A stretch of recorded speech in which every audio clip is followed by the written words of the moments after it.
Discussions in this show should not be construed as specific recommendations or investment advice. Always consult your investment professional before making important investment decisions. Securities offered through registered representatives of Cambridge Investment Research, a broker-dealer member FINRA SIPC.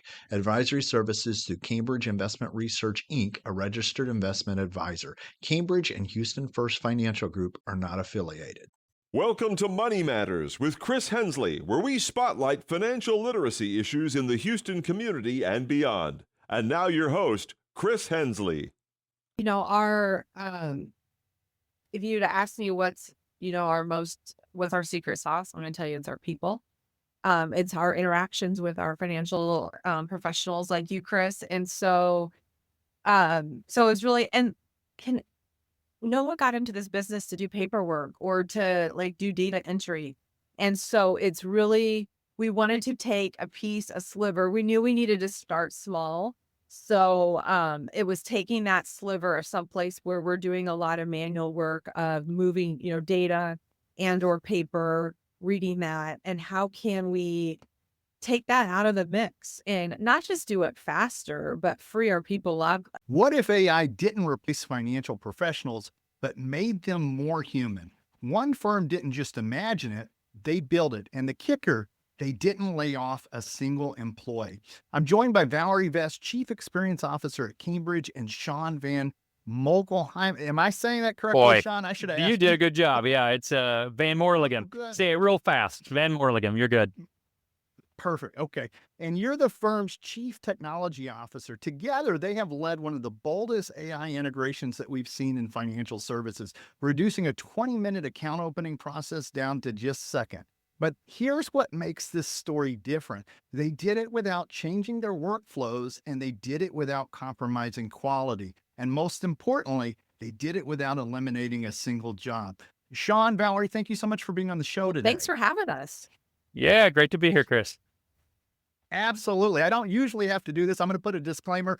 Cambridge is my broker dealer. So I don't normally say that on a show, but I've got that skin in the game here. So I'm super excited to see Cambridge kind of leading the way with this as we're all going down that AI rabbit hole, to see Cambridge roll this out and just excited for that. So let's go right into it here. So Val, we put together an article after this, new integration or platform or what, I don't even know what to call it, the account opening, right?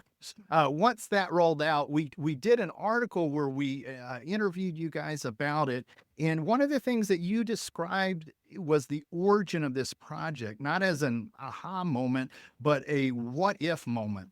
Can you take us back to that AI strategy session? What shifted for you in that? Yeah, room? well, I will tell you a little secret. I think it was Sean's first week, maybe day. It was my first day. Yeah. He comes in. We're sitting around. We're having a meeting. We were assembled specifically talking about AI. We had been working with different providers, and we wanted to bring them together to share with each other and really collaborate. And they were all open to doing so. And so we just started talking, and the technology is changing so fast. And so someone in the room started talking about agentic AI. And it was just this like almost like asking, could we use it here? You know what I mean? And he was like, yeah, well, you could do that. I'm like, well, what if it was like this? It was kind of like having to wrap my brain around it, So it was pretty exciting. And then you started thinking about you went from what if maybe then to aha, well, what if we could use it here? Well, what if we could use it here? And then that excitement, and then having to bring it back down. Okay, we got to get started. But it was definitely exciting. And to think about, when we had met probably 6 months before that, this wasn't a possibility. And so it was just being open to how fast things are changing and to trying things out and being like, what if this could work? I love that. Sean, talk about baptism by fire. This was day one. This was day one. Yeah, I didn't recognize, funny enough, sitting in the room, literally my first day, and I didn't recognize or pick up on that it was kind of day one also of the program, right? And that we were that new at it. So I was excited about it. It felt, man, we were gonna go after it, right? There was some good, healthy pressure, right? Our business is growing. We were worried about and concerned about how we were going to handle workload over the summer months with kind of our expected growth. And so it was kind of like, hey, we've either going to have to look at hiring temporary workforce or some other mechanism, or we're going to have to look at some more, let's call it futuristic type solutions and think bigger. And so, yeah, it was great to be in the throes of it and for it to be like, yeah, we're not just going to talk about it and theorize on it. We're going for it. So I love it. I've talked to many different companies at different stages, and some of them are still sitting around in groups trying to figure out, well, how does this work in the company? Where does it fit? Where does it land? The fact that you've rolled something out that's working we're ahead of the game there with that. I love that. Why was it important for Cambridge to start with a problem that didn't require a human touch?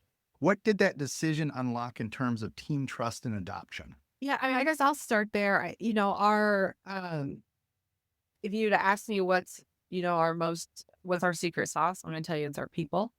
It's our interactions with our financial professionals like you, Chris. And so it's really, and can no one got into this business to do paperwork or to like do data entry. And so it's really, we wanted to take a sliver. We knew we needed to start small.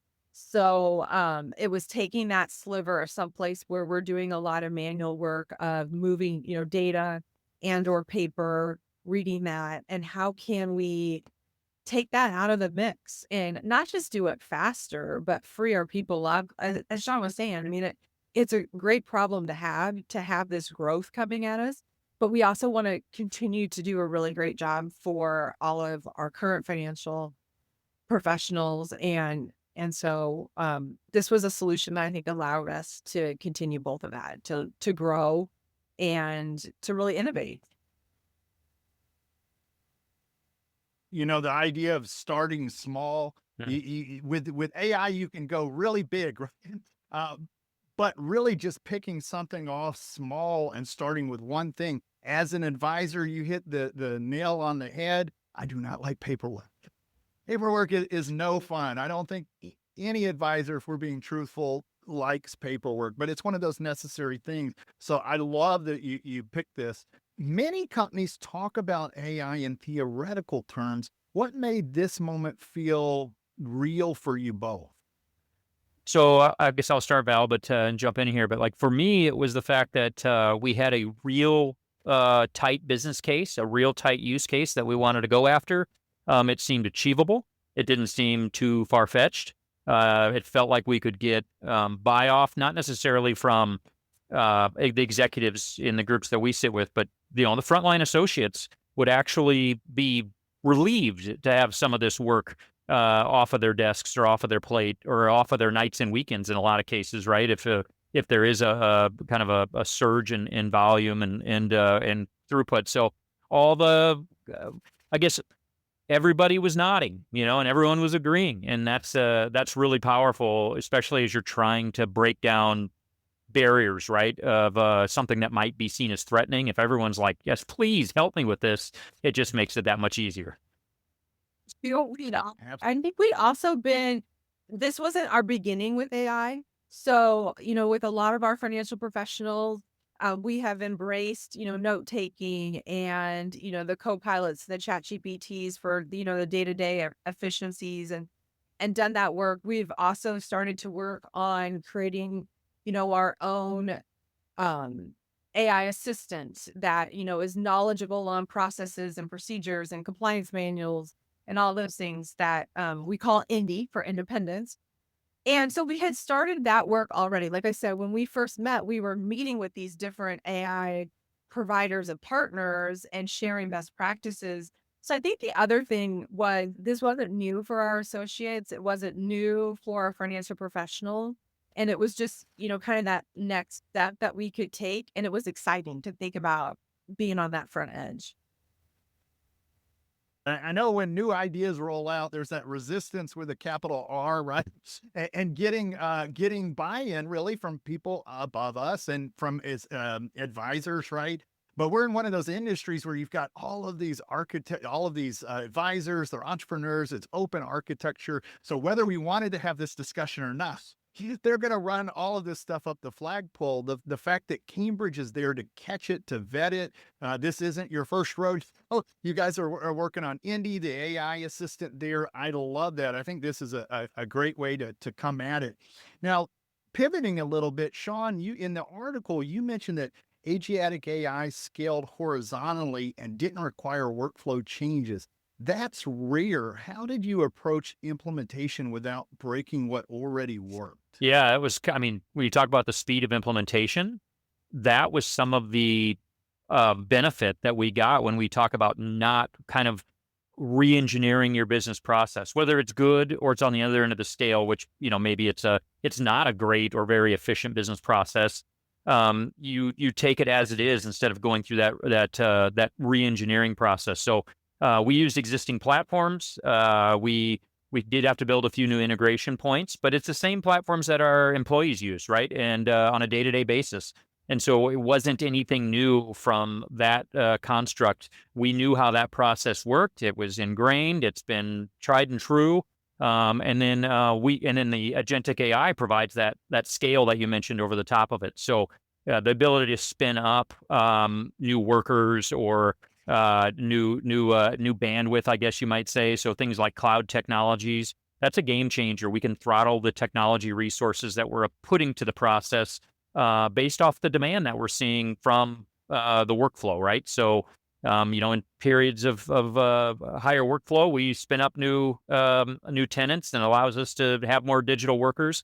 On the flip side, when it's lower, we can spin that down, and so that's really a big cost savings and a nice feature of some of these newer technologies that are coming out. I love that. Val, thoughts Yeah, on I was gonna that? say, one of the benefits, at first I'm gonna be honest, I was a little hesitant because I'm like, I'm sure this process isn't great. And we probably should change it. But now looking, I'm glad one, it helped us get to market faster because we just embraced that. But then it also allowed us, so I call it a digital associate. And it allowed our human associates to better supervise the digital associate. So the process of training the digital associate, the process of managing, the quality, all those types of things really is no different for that digital associate than it is for our human associates. And because the processes were the same, it was very clear. It wasn't confusing. For the team, I always tell the person that's, the supervisor of these digital associates, I'm like, you're like the first person at Cambridge to have, you know, digital associates. It's kind of exciting, but it's she's doing QA the same way she would with a brand new human associate. Yep. I love that. Yeah, QA is important.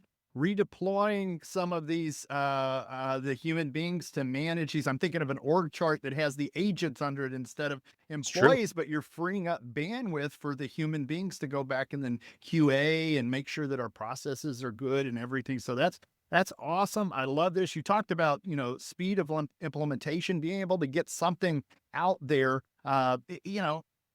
Things are always have to be adjusted, right? But getting something out that building off of scaffolding that already existed. So not necessarily reinventing the wheel, but repositioning stuff. I love that. I love that. Now, when you talk about agents learning the human workflow, this is something that you wrote about in the article. What does that actually look like in practice? You want to take it, Val? Well, I mean, kind of hit on it in that last one in regards to training them, just like, yeah, training them the same steps. So we were able to use the same training, materials, the same training processes. And these are the steps that humans take. These are the steps that we need the digital associate to take. And then it was checking that work on the back end. So, yeah, and it's the same cues. There's times when, just like with a human associate, they're going to push that out and not be able to complete it because there's, a NIGO not in good order. The same thing happens both human and digital, and we can leverage the same processes for both. So obviously, if the digital associate kicks something out, we have a human come back in and finish it up. But it made it a lot easier at all levels for us to really be able to move quickly, because it was something that the teams know it better than Sean and I did, because they're Yeah. every single day. Yeah, that can They're living they're it. They're in the Yeah. trenches. they're with it. living. It's been consistent for a long time. We didn't change their world. We just kind of added capacity in a sense to it. And so, to Val's point, those supervisors, are getting the exceptions that they do with a human, just a digital that's leading to that exception, and when there are exceptions, and quality checking like they would a human associate or a full-time employee. So yeah, it's exciting to it's kind of exciting to see. I mean, they've named these associates or these digital associates, right, Val? Yeah. So yeah, they become part of the family. We've got need for them. But we're still, I mean, I would say we're still learning, because we're still iterating. And so like every day, we'll say what the person did, just like you would do with a human. What's your productivity today? What did you I like kick out and not be able to process? And so we're looking on a daily basis, and seeing what sometimes, again, it's agentic AI, so things that we don't know. I think I talked about this in the article, but there's good and bad. So we actually ended up creating two, because we were using two different parts of a process. And the first one was taking what we treated and applying it to the wrong part of the process. So we've created two, kind of specializing in that piece of the process, so they don't take free will and make a change in terms of what we want them to do. So. I'm smiling because I hear you have specialists on tap. Why not create a second one that's really good at whatever the second use case is? I love that. I love that. I think it's a really good answer that both of you gave. Valarie, you started with, when I asked you, how to train this, and you were literally saying, this is some of the same stuff that we're using for human beings. And I know as an advisor or for companies, enterprise level companies, we always talk about SOPs, right? But do we actually go back and build our SOPs? I'm thinking if we have to train these agentic AI, it's helping us go back and look at our SOPs. Do we have a good process that we can communicate, whether it's a human being or whether it's an AI? So that part of it, I love that idea. Going back and checking for quality. And when we're in the world of NIGOs, there's always going to be exceptions, right? There's always going to be stuff that bubbles up, but then having human beings go back in, just like we were doing before, but going back and only really looking at the exceptions. If there's stuff that's going by with no issues and it's able to be done this way, that's fantastic. The NIGOs. Yep. So my favorite story on this is we come in one day, we get the report, it processed X many, and it spit out. Normally it was spitting out between 30 and 50, and it was like hundreds. And we're like, oh my gosh, what happened? And what happened is someone had submitted all and had made the same error. And so instead of having, 20 different human associates call out to that financial professional and say, hey, this is missing, this is missing, this is missing, because it was the same thing missing, we made one proactive phone call out to that financial professional and said, hey, this block of business that you just submitted to us was missing this thing. They were able to correct it and get it right through. And it was such a better experience that had it gone, individually based on how long it would take versus the digital associate, did it in seconds and found all 200 of those errors right away. Pumped them into one thing, made one call versus 20 different associates making 20 different calls. So let me ask you this, from the more technically curious, can you walk us through what kind of infrastructure or cloud architecture makes this flexibility possible? Yeah, I can take that one. So, Chris, there's the secret sauce is really some of that Cambridge process. From a technology standpoint, it's a pretty commodity stack, right? So you're talking about, we're talking about like Microsoft Azure. We're talking about publicly available large language models or LLMs like Sonnet and those. Python coding languages. We're running over cloud technologies, like you mentioned, distributed cloud data platforms like Snowflake and things like that. So, Cambridge is not getting into the business of building their own in these senses. We're applying what's out there and readily available, utilizing kind of best of breed with each of those at each layer, right? The data layer, kind of like our interface layer, and then our customer facing layer. So yeah, that's kind of what's in the mix there. And some of those technologies were new or newer well, they're newer in general, but they're newer to Cambridge as we got into it, in the spring and summer months. But yeah, it's now it's just including those and building those into our tech stack and ensuring that we have the skills to continue development and support of the solution. I love it. As a moving target, as we know, It is. but I love that. It's a big. I can see a big picture here. Let's talk about really reframing AI as an enabler of human service. Some worry that AI will replace human jobs, but you've added roles, not eliminated them. What advice would you give to other leaders who's worried about team disruption? Yeah, I would, I mean, I think, Sean, we both have new roles, so it's for associates to think about my work might be different. So that is, I mean, the truth of that.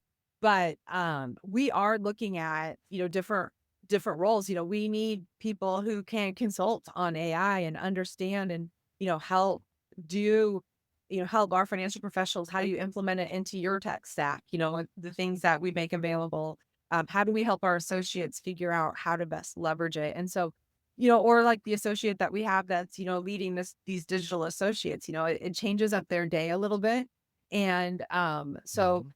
those that are embracing it are seeing it as a lot of it's kind of fun, it's invigorating, the newness of it, and to be on the cutting edge of it. And I think because we are creating new roles, because as we have open roles, we're looking for people that have AI background. I think one, they're able to get that skill set here at Cambridge, and then two, by as we fill and maybe bring people in from the outside, it just helps them grow and develop as well.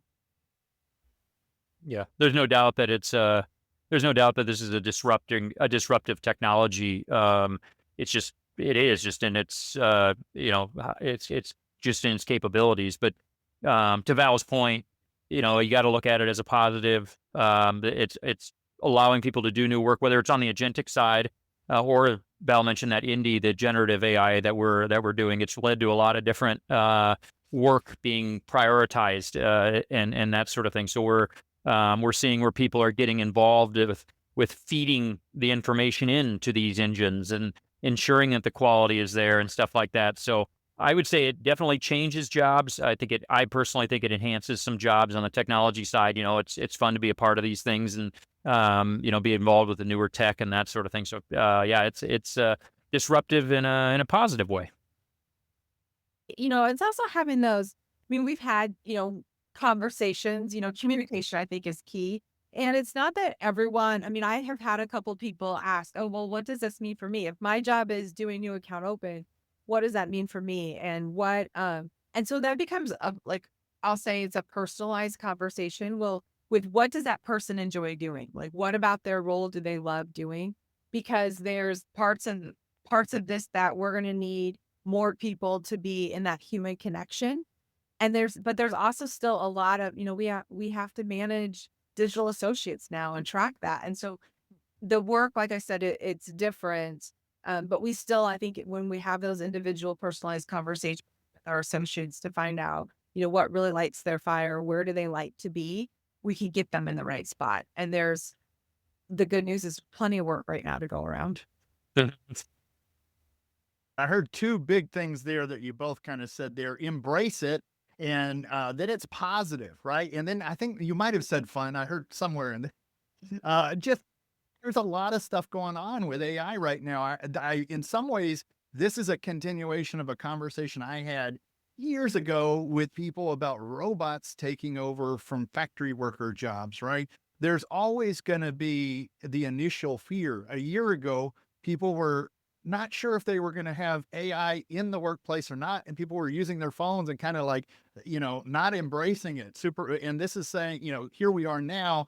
It's if I say the G word, my phone will turn on, right? It's embedded in it's, there's no way to not be a part of this. And then the idea, Val, you talked about whether people going back and re-looking at roles that exist and that sort of thing. So retooling, being able to adjust to keep up with the technology. I love that direction. How has this changed the way your teams prioritize their work or spend their time? I think because it's been a sliver, it hasn't rippled out to everyone. But I think it certainly has allowed and freed up that space to train people up in different parts. One thing I will say is because we did a small piece of the overarching flow is it creates a backlog on the front and back end of that. We didn't start at the beginning. We kind of started in the middle.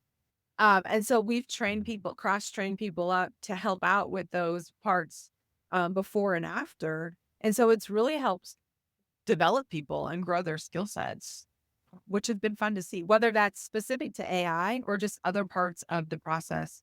And then I also see where we have a number of people who are helping our associates and helping our financial professionals with AI in general. And so they're the people that are on the front end. They're excited about digging into it and, helping lead the way when it comes to prompting and use cases and all those important things. Yeah, those are the folks, Chris, that are out there, really prophesizing, to get in and jump in and how to jump in, right? Getting that first initial step. You mentioned how we spend their time differently, prioritizing their work and spending their time differently, maybe less in their email or being prompted on where to spend their time and to get the most value out of it. With all the stuff that's coming in, whether that's our inbox or our chats or in the news, even, news feeds and keeping up with the industry, figuring out how to funnel that to be more effective and valuable. This is a fast half hour. We've got about 4 minutes left. So, we could just keep talking for all day with this. And Val, one of the things you mentioned was cross training. There's another thing as an organizational leader. We always talk about cross training, but are we really doing it? So this gives us an opportunity to go back and cross train when we have key players that are, taking time off. Then the person actually knows that position because they've had to go in and it's all through self-development and it's being pushed by AI. So it's positive change. All right, I've got just a few more minutes here. So Val, one of the things you talked about in the article was this metaphor where you compared AI to fire, both beautiful and dangerous. It really stuck with readers. What lessons do you think financial firms need to take seriously now before scaling AI further? I do think it is good governance and tracking, especially on this agentic side of, what agents have we built? Who is their human supervisor?